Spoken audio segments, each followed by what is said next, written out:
Since Black Sabbath, the sound of evil has become a defining element of heavy metal. But what makes metal sound evil? The blues scale has the flat fifth, the tritone. That's the devil's note. Like in the old days, you weren't allowed to use that note.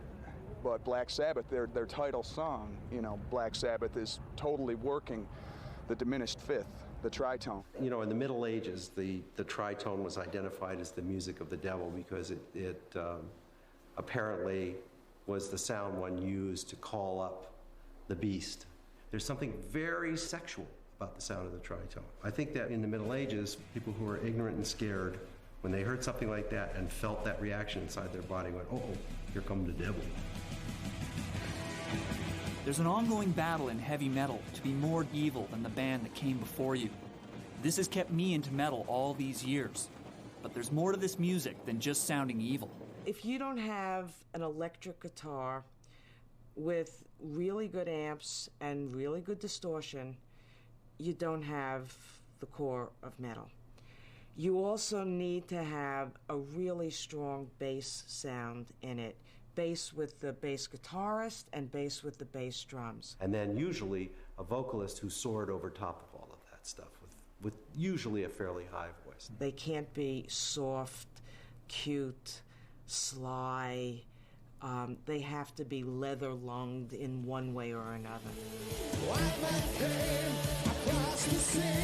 He brought us pain and misery. He killed our tribes, he killed our creed. He took our game for his own need. We made him hard, we got him well. Out of the place to sing it. What made him trade too much for creed? Oh, will he ever be set free?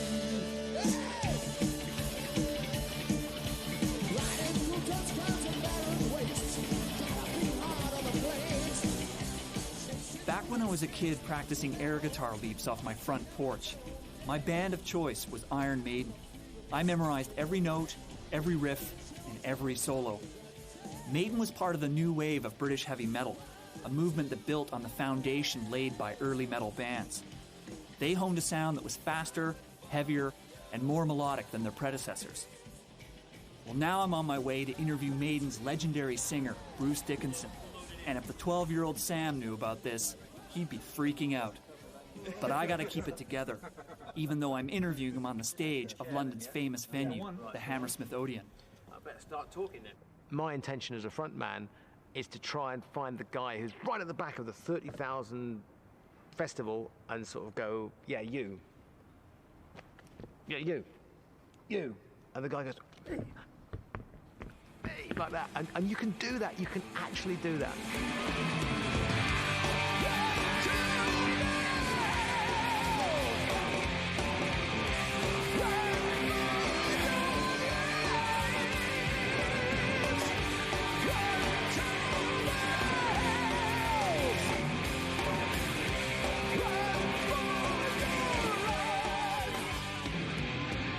With heavy metal, it doesn't even matter. The microphone's there, but you still got to sound like you're projecting to the back of the hall.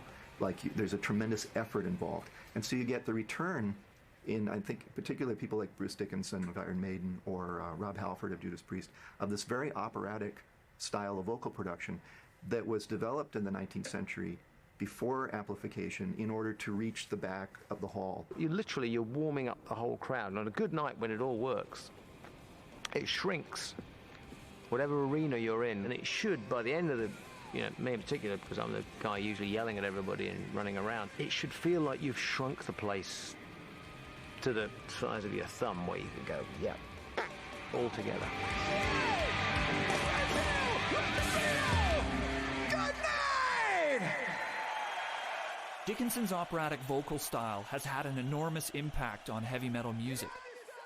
And although people don't associate metal with virtuosic styles of music like classical or opera, it's these influences that make metal unique.